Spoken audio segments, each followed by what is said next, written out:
내가 이미 얻었다 함도 아니요 온전히 이루었다 함도 아니라 오직 내가 그리스도 예수께 잡힌바된 그것을 잡으려고 달려가노라. 형제들아, 나는 아직 내가 잡은 줄로 여기지 아니하고 오직 한 일, 즉 뒤에 있는 것은 잊어버리고 앞에 있는 것을 잡으려고 표대를 향하여 그리스도 예수 안에서 하나님이 위에서 부르신 부름의 상을 위하여 달려가노라. 그러므로 누구든지 우리 온전히 이룬 자들은 이렇게 생각할지니 만일 어떤 일에 너희가 달리 생각하면 하나님이 이것도 너희에게 나타내시리라. 우리나라에 아주 유명한 그 취업 포털 사이트가 있습니다. 잡코리아라고 되어 있는 포털 사이트가 있는데 거기에 올라온 글 중에 더 나은 미래를 위해 당장 해야 할 것 5가지라는 글이 있습니다. 여기가 취업 포털이다 보니까 젊은 사람들이 많이 보는 데겠죠. 그리고 하는 이야기는 특별히 젊은 세대들에게 하는 이야기일 겁니다. 5가지를 당장 해야 하는데 첫째는 외국어 공부입니다. 더도 말고 덜도 말고 여행지 가서 내 의사소통을 좀 할 수 있도록 외국어를 좀 공부해 보자. 이게 첫 번째고요. 두 번째는 소액이라도 저축을 하자. 젊은 시절이 오래 지속되지를 않습니다. 그래도 젊은 시절에 조금씩이라도 차곡차곡 돈을 모으면 그게 나중에 나이가 들었을 때 삶의 선택권을 넓힐 수 있게 해준다라는 얘기고요. 세 번째는 건강을 잘 관리하자입니다. 뭐라고 하냐면 20대 때 만들어 온 건강이 평생을 좌우한다. 요즘은 그렇습니다. 네 번째는 사랑하는 사람과 시간을 보내라. 그래서 물론 연인 관계도 있겠지만 특별히 부모님들과의 관계가 소원하니까 부모님들과의 대화를 좀 늘리고 말동무를 해주면 좋을 거다라는 얘기도 했습니다. 마지막 5번째로 당장 해야 될 것, 원하는 일이 있다면 일단 시작하라. 하고 싶은 게 있으면 망설이지 말아라. 그러면서 뭐라면 실패는 젊은 시절에만 가질 수 있는 특권이다 라고 했습니다. 저도 우리 청년들한테 얘기할 때 30까지는 실패해도 괜찮은데 그 다음 넘어가면 데미지가 조금씩 오기 시작할 거야 라고 얘기하거든요. 실패는 젊은 시절에만 누릴 수 있는 특권이에요. 50대도 실패하고 60대도 실패하면 가망이 없어요. 안 되거든요. 사람은 누구나 어제보다 나은 오늘, 오늘보다 나은 내일을 살기를 원합니다. 그런데 우리만 그랬던 게 아니었습니다. 오늘 본문의 사도 바울도 더 나은 내일을 살고 싶어 했습니다. 오늘 본문에서 사도 바울은 빌립보 교회 성도들에게 더 나은 삶을 살 수 있는 비결 3가지를 얘기를 하고 있습니다. 우리가 더 나은 내일을 살 수 있는 3가지 비결, 과연 뭘까요? 첫째, 현실에 안주하지 않는 것입니다. 오늘 바울은 빌립보 교회 성도들에게 내가 한 가지 일은 꼭 해야겠다, 하고 싶다라고 얘기해요. 그 한 가지, 사도 바울이 13절에서 말한 한 가지 일은 뭘까? 14절에 보니까 표대를 향하여 그리스도 예수 안에서 달려가는 일은 꼭 하고 싶다라고 얘기를 합니다. 마치 이게 운동선수가, 달리기 선수가 결승선을 앞에 두고 그냥 열심히 달려가는 그런 모습으로 그렇게 최선을 다해서 열심히 달려가는 바울, 목표를 향해 달려가는 바울의 모습을 볼 수가 있습니다. 그러면서 바울이 얘기해요. 표대라고 얘기하는데 목표를 얘기한 거거든요. 그럼 바울의 목표는 뭐였을까? 12절에서는 이 표대를 내가 그리스도 예수께 잡힌 바 된 그것이라고 설명을 했고요. 14절에서는 그리스도 예수 안에서 하나님이 위에서 부르신 부름의 상이라고 말했습니다. 이 2가지 표현을 빗대보면 바울은 복음 전파의 사명에 붙들려 있다라는 사실을 알게 됩니다. 바울은 빌립보 교회 성도들에게 자신은 예수 그리스도 안에서 그리스도의 복음을 전하는 일에 사명감을 갖고 지금 그렇게 살고 있다라고 얘기를 하고 있는 겁니다. 그리고 이 사명을 사도행전 20장 24절에서는 이렇게 말했습니다. 내가 달려갈 길과 주 예수께 받은 사명 곧 하나님의 은혜의 복음을 증언하는 일을 마치려 하면은 나의 생명조차 조금도 귀한 것으로 여기지 아니하노라. 바울의 사명은 예수 그리스도의 은혜의 복음을 전하는 일이었던 겁니다. 바울은 이 사명을 이루기 위해서 자신의 생명을 조금도 귀한 것으로 여기지 않는다라고 지금 고백하고 있는 겁니다. 그 정도로 사도 바울은 인생의 사명감에 불타 있었다라는 것을 알 수 있어요. 하지만 현실의 자신의 모습은 그런 사명을 이루기 위해는 여전히 부족해 보였던 거예요. 11절 한번 읽어볼까요? 시작.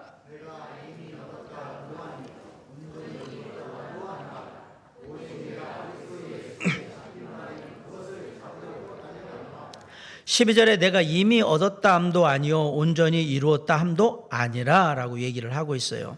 사도 바울은 자신이 가진 모든 것을 배설물로 여긴 후에 그리스도와 그분의 능력, 부활의 능력, 그리고 그분의 고난에 참여하고자 하는 마음이 있었습니다. 하지만 그럼에도 불구하고 하나님이 보시기에는 자신의 모습이 그렇게 만족스럽다라고 생각을 못했던 거예요.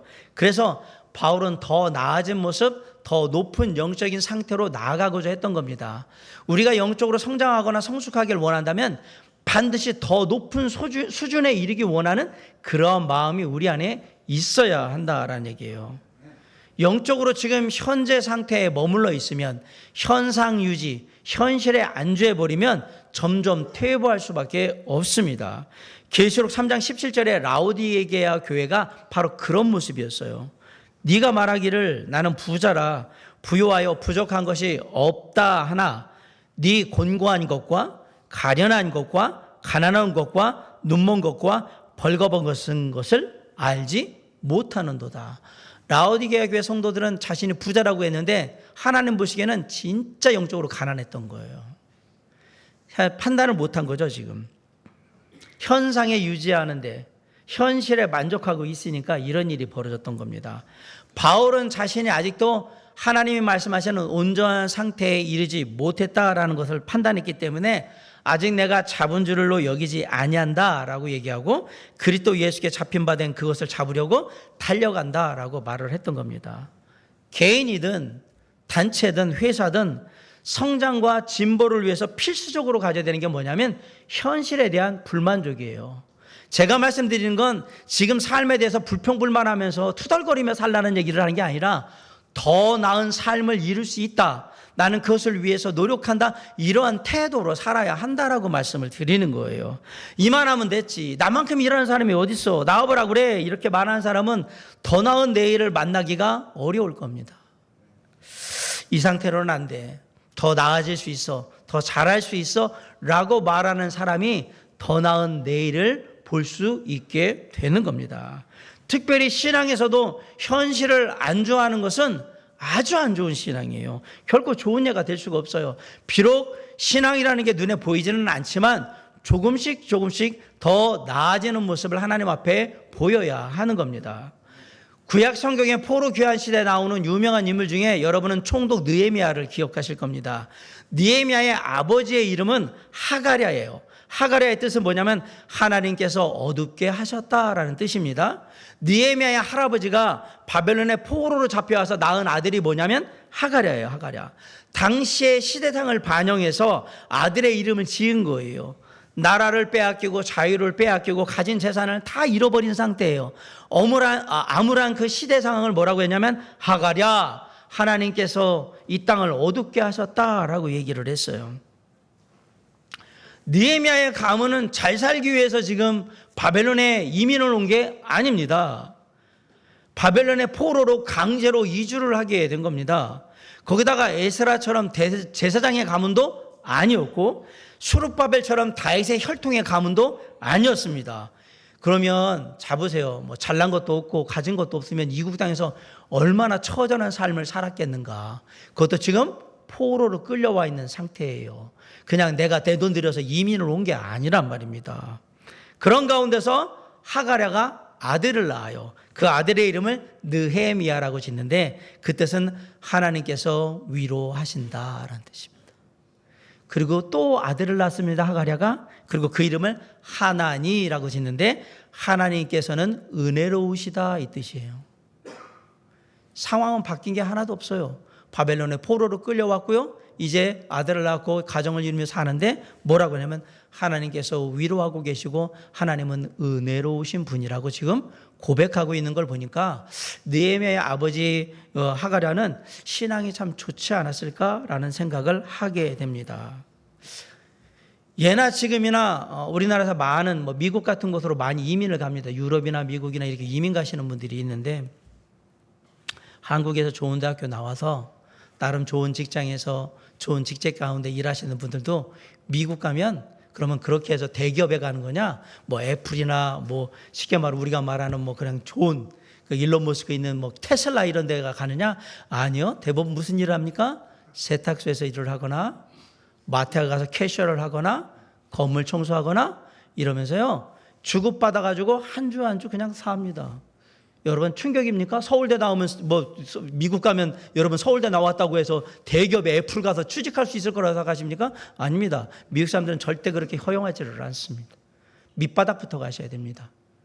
아무리 그래봐야 스카이에 나와봐야 미국 가면 그냥 한국 사람이지 어디 나왔느냐는 아무 중요하지도 않거든요. 그럼에도 불구하고 이 나라의 좋은 것을 다 버리고 미국에 갔다. 그럼 그들이 이민 간 목적은 딱 하나예요. 뭘까요?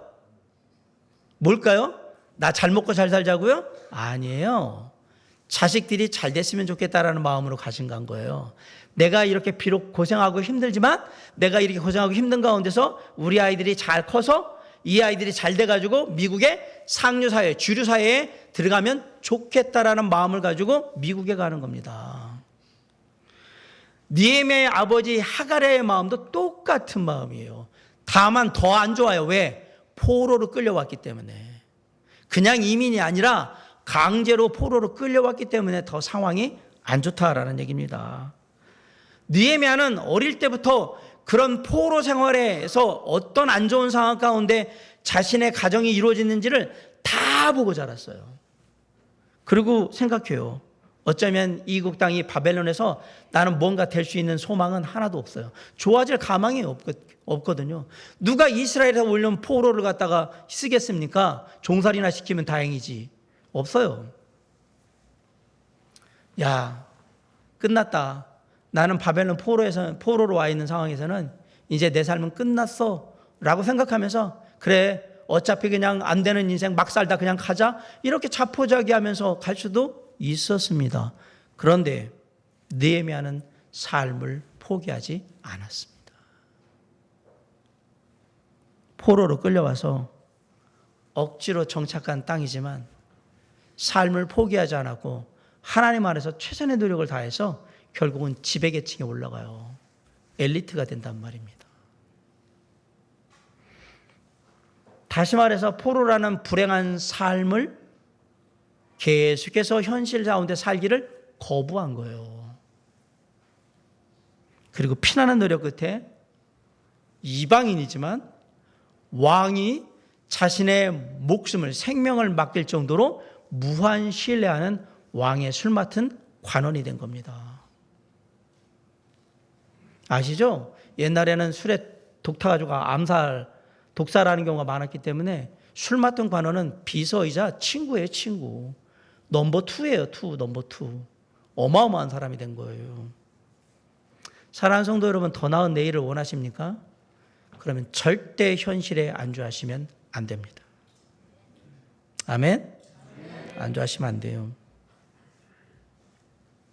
신앙생활도 마찬가지예요. 지금 나의 영적인 상태에 안주하지 마시고 거룩한 불만을 가지세요. 더 나아질 수 있어, 더 성장할 수 있다.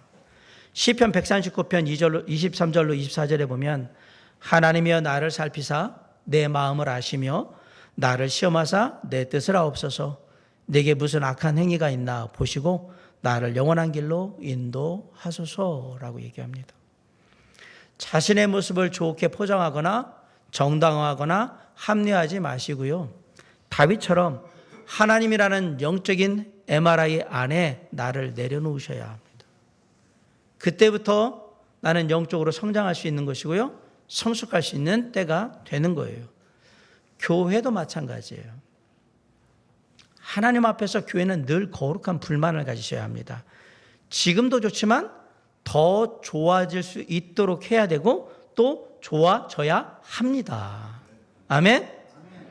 어제보다 오늘이 좋아져야 되고 오늘보다 내일이 더 좋아지는 교회가 되어야 한다라는 얘기예요. 그렇게 지난 46년을 지나왔어요.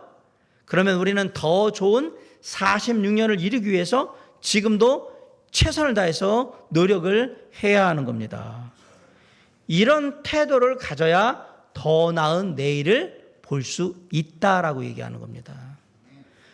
지금 이대로의 현실에 머물기를 거부하고 지금보다 더 나은 내일을 바라보면서 거룩한 불만을 가지고 나아갈 때 하나님이 기뻐하시는 아름다운 내일이, 더 나은 내일이 우리에게 주어질 수 있음을 기억하고 현실에 안주하지 않는 저와 여러분이 될 수 있기를 주님의 이름으로 간절히 축원합니다. 자, 더 나은 내일을 이룰 수 있는 원하는 사람에게 첫 번째 비결은 현실에 안주하지 말라였습니다. 두 번째 비결이 있습니다. 과거에 얽매이지 마셔야 합니다. 사도 바울은 현실에 안주하지 않는 거룩한 불만을 가지고 있었습니다. 아울러 더 나은 내일을 위해서 과거에 얽매여 살기를 거부합니다. 우리 13절 다 같이 한번 읽어볼게요. 시작. 형제들아,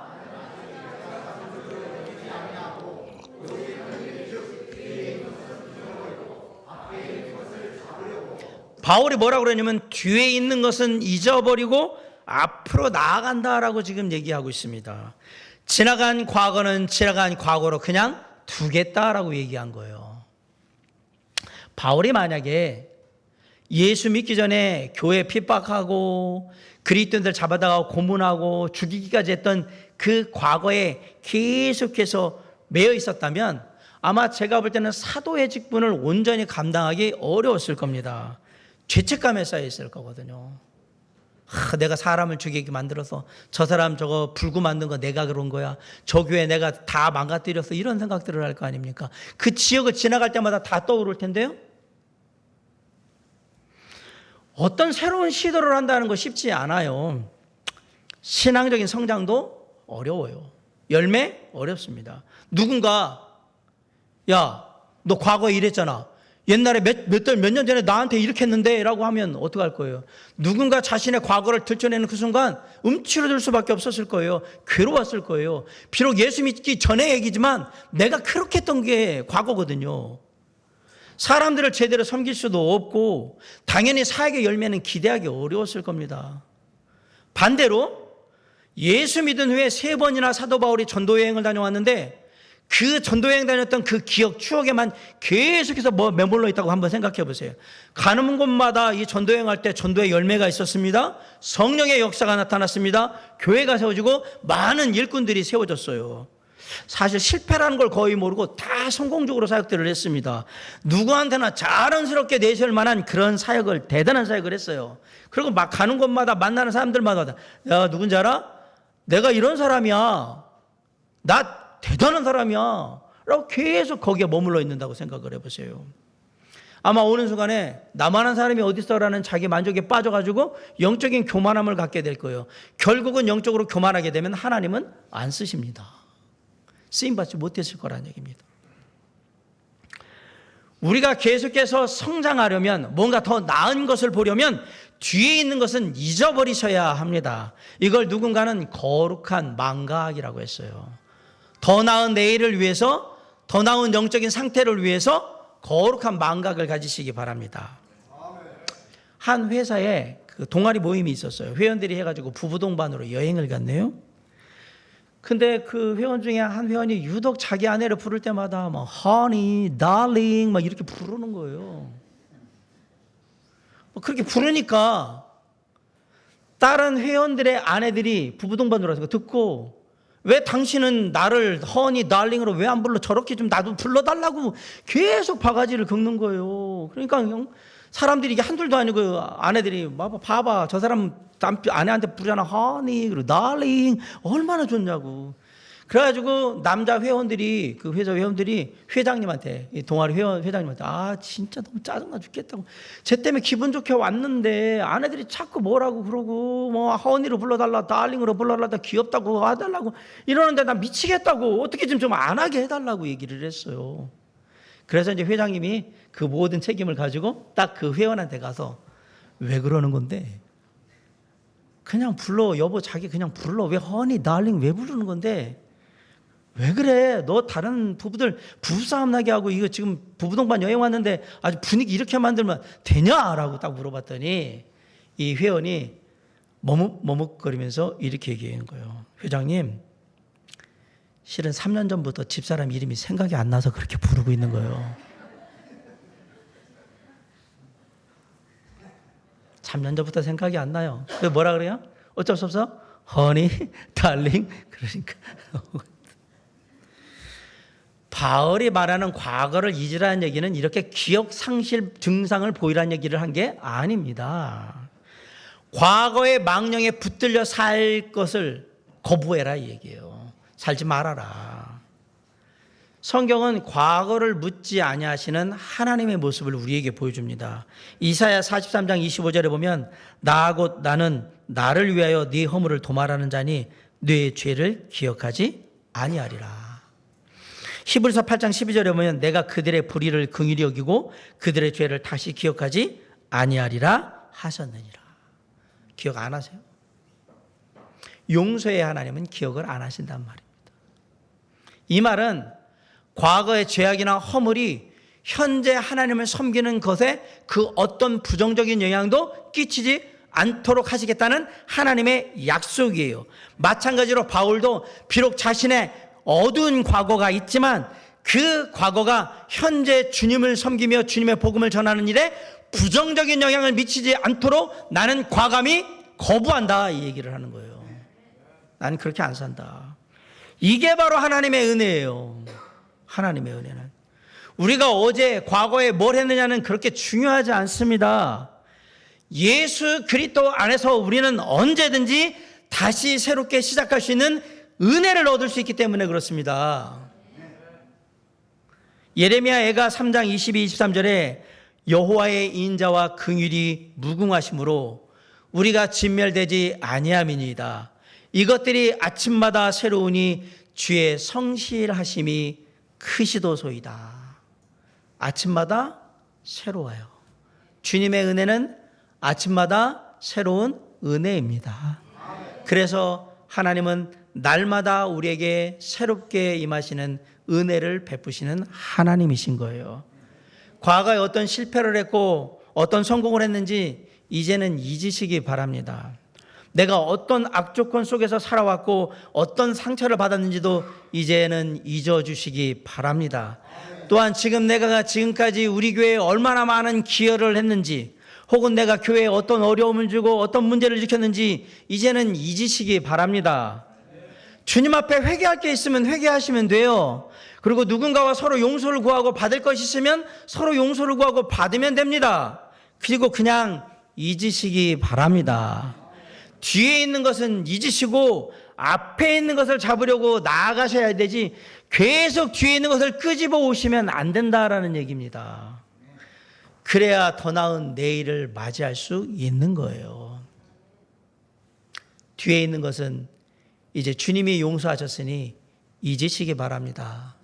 그리고 앞에 있는 것을 잡으려고 나아가시기 바랍니다. 더 나은 내일을 살기 원한다면 결코 과거에 얽매여서는 안 된다라는 사실을 기억하면서 오늘도 한 걸음씩 앞으로 전진해 나아가는 저와 여러분이 될 수 있기를 주님의 이름으로 간절히 축원합니다. 자, 더 나은 내일을 위한 첫 번째 비결은 현실에 안주하지 말라였어요. 두 번째 비결은 과거에 얽매이지 말라였습니다. 세 번째 비결은 함께 앞으로 나아가라.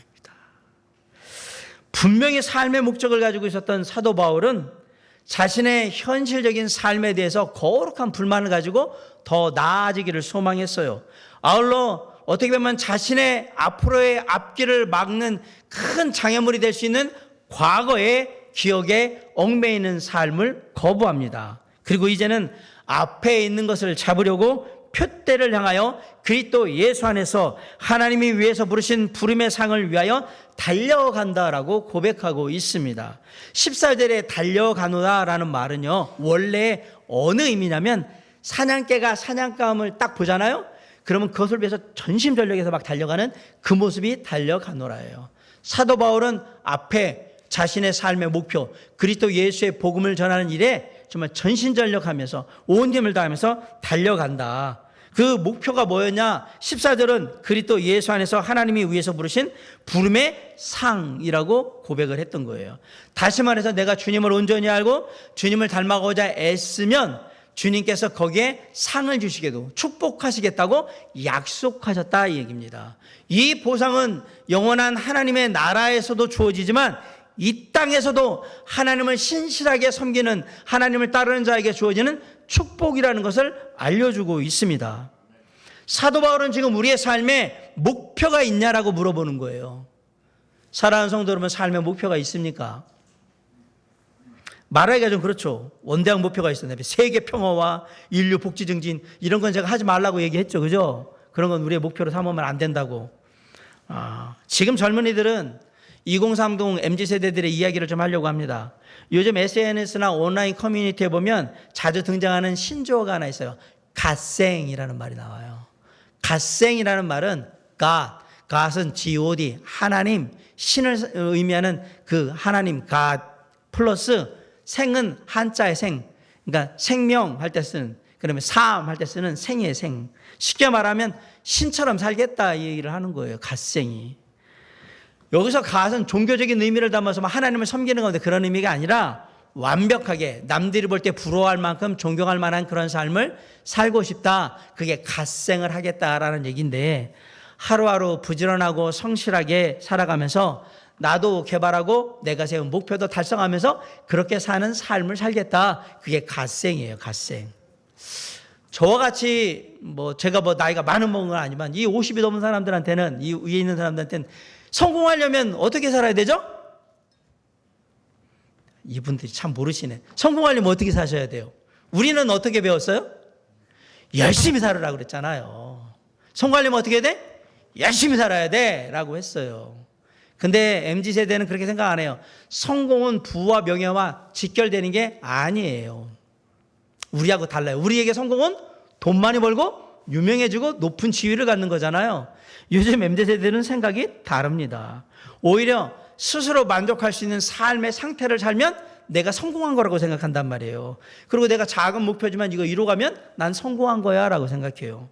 그래서 MZ세대들이 갖고 있는 삶의 목표들은 우리 같은 쉽게 말하면 세계 평화와 인류 복지 증진 이런 거 아니에요. 뭐하냐면 아침에 일찍 일어나기. 이게 무슨 삶의 목표야? 운동 열심히 해서 건강관리 잘하기.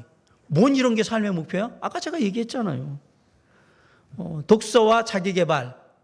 그게 삶의 목표예요. 또 시간관리 철저히 하기. 쓸데없는 사람 안 만나는 거. 이런 거. 그 다음에 소소한 성취감 누리기. 소확행이죠. 그래서 나 건강을 해서 커피 대신 물을 많이 마실 것이다. 이렇게 하거나 그래서 가성비, 가심비로 먹으러 갈 때도 값이 싸지만 맛있는데 좋은 데 찾아서 막 돌아다니잖아요. 그런 소소한 걸 하는 거예요. 이럴 때면 하루에 1만 보 걷기 이런 거. 저 같은 꼰대들이 듣기에는 전혀 목표 같지 않은 거를 목표라고 세우는 거예요. 무시하지 마세요. 삶의 작은 목표를 이렇게 꾸준히 달성해 가다 보면요. 성취감이 생겨요. 하나 둘 내가 이루는 것들이 있거든요. 성취감이 생기면서 이런 목표를 이루면 내가 잘하고 있구나, 성장하고 있구나 하는 걸 깨닫게 돼요. 그리고 이렇게 발전해가는 모습을 보면서 나에게 더 나은 미래는 언제든지 올 수 있겠다라는 믿음을 갖는 거예요. 작은 걸 하나하나 해가면서. 저도 여러분에게 말씀드립니다. 대단한 삶의 목표 아니라도 삶의 작은 목표를 세우고 나아가는 건 좋은 삶의 방식입니다. 그런데 사도 바울이 얘기하는 거예요. 우리 삶의 목표를 갖되 나 혼자만 갖는 게 아니라 우리 다 같이 그런 목표를 가지고 함께 가보자. 우리 15절 16절 한번 있습니다. 시작. 그러므로 누구든지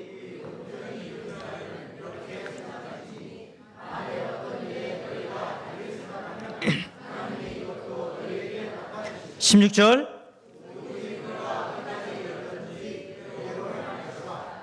사도 바울은 지금 빌립보 교회 성도들에게 관심을 가지고 있는 겁니다.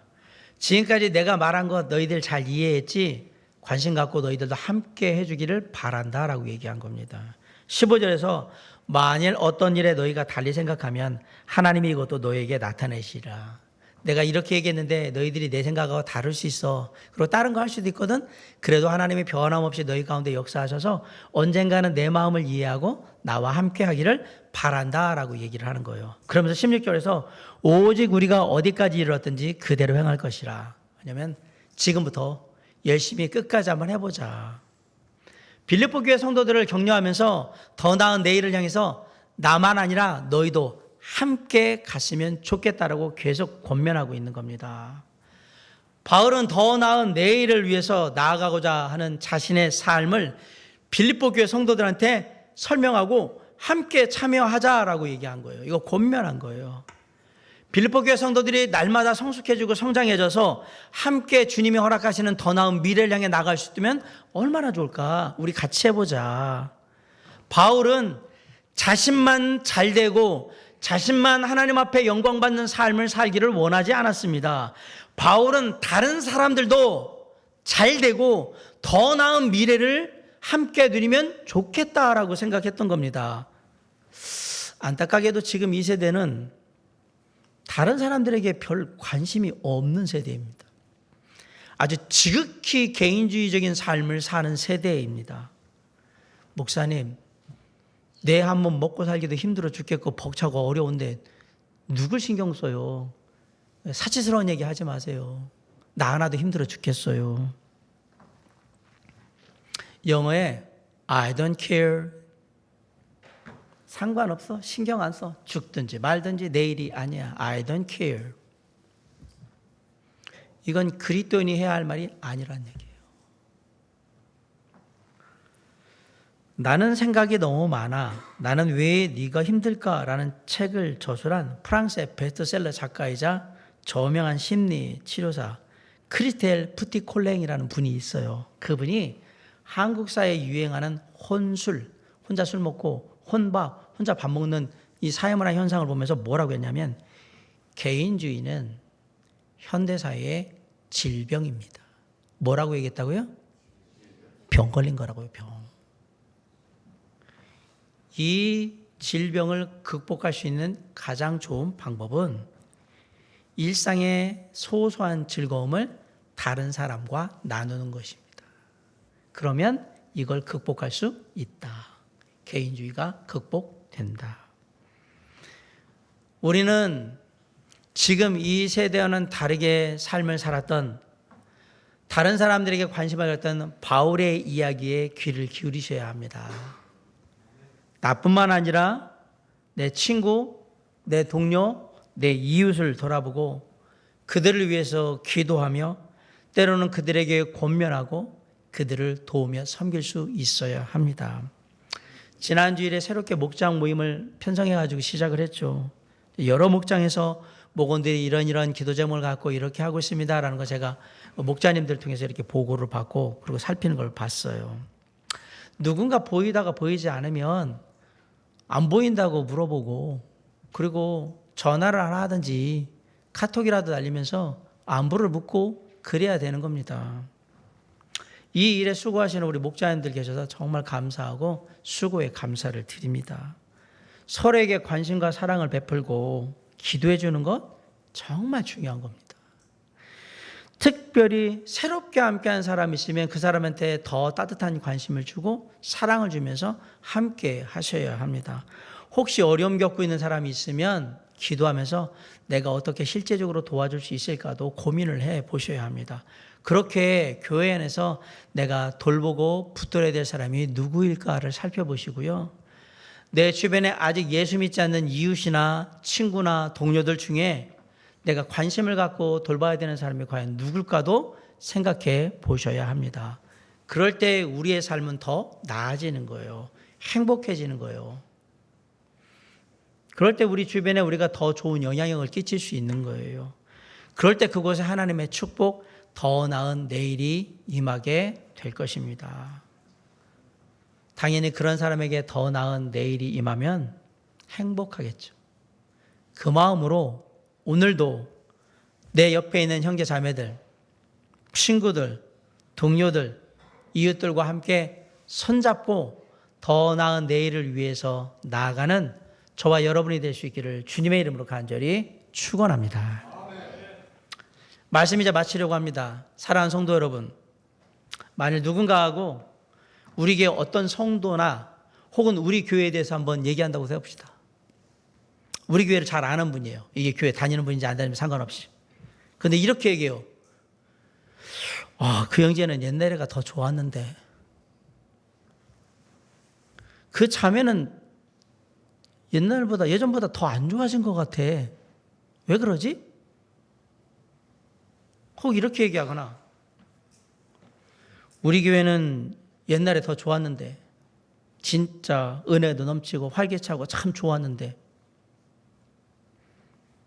저는 담임 목사라서 이 도림성심의 담임 목사라서 혹시라도 여러분이 누군가 대화할 때 이런 대화들이 오갈까 봐 진짜 두렵습니다. 무섭습니다. 그 얘기는 여러분이 뭘 했다는 얘기가 아니라 제가 사역 못하고 우리 교회가 안 좋다는 얘기잖아요.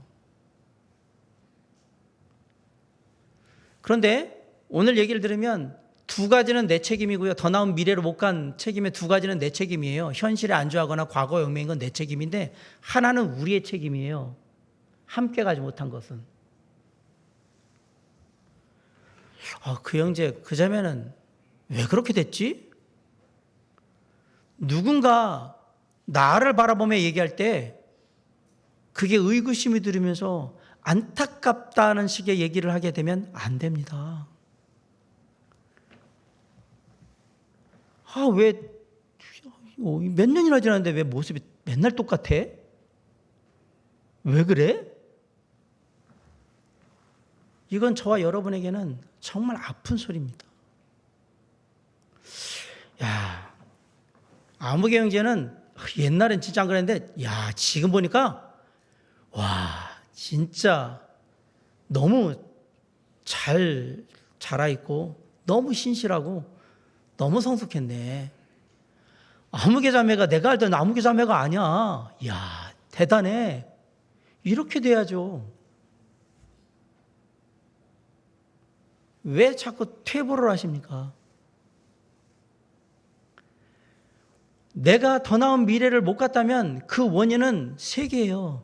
첫째, 현실에 안주해서 그냥 이렇게 살았든지. 두 번째, 과거에 얽매여서 내가 어떤 사람인데 가게 하나 되겠어? 남들이 뭐라고 할까 봐. 에휴, 안 돼. 이렇게 했든지. 아니면 나는 앞으로 가고 싶었는데 아무도 나한테 함께 가자고 얘기하거나 내 손을 끌어주는 사람이 없었던지. 이 세 개 중에 하나가 이런 일을 벌이지 않았을까. 자, 이제 이유를 알았다면 우리 모두는 더 나은 내일을 원하지 않습니까? 그럼 이제 영적인 상황에서 현실의 상황에 얽매여서 안주하지 말아야 합니다. 거룩한 불만을 가지셔야 돼요. 나는 더 주님 안에서 나아갈 수 있어 좋아질 수 있다라고 그렇게 믿고 나아가시며 노력하셔야 합니다. 두 번째, 과거에 내가 얼마나 영광을 누리고 실패를 했고 어떤 일을 했든지 특별히 안 좋은 부정적인 것들이 내 앞으로 나가는 삶의 발목을 붙잡고 나를 주저하게 만들고 힘들게 만든다 그러면 과감하게 잘라내세요. 거부하시란 말입니다. 그리고 앞으로 나가셔야 합니다. 나아가는데 나만 혼자 잘 되고 나만 하나님께 영광 받는 것이 아니라 우리 모두 함께 잘 되고 하나님의 영광을 받기 원한다. 그래서 우리는 주변의 사람들을 서로 살피고 돌보며 관심을 갖는 겁니다. 옆에 사람 한번 보세요. 그리고 이렇게 얘기해요. 같이 갑시다. 네. 설마 또 같이 가자고 하는데 싫어 이런 사람은 없겠죠. 같이 갑시다.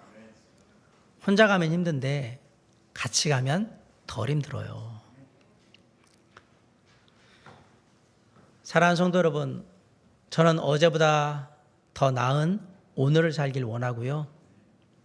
오늘보다 더 나은 내일을 살길 원합니다.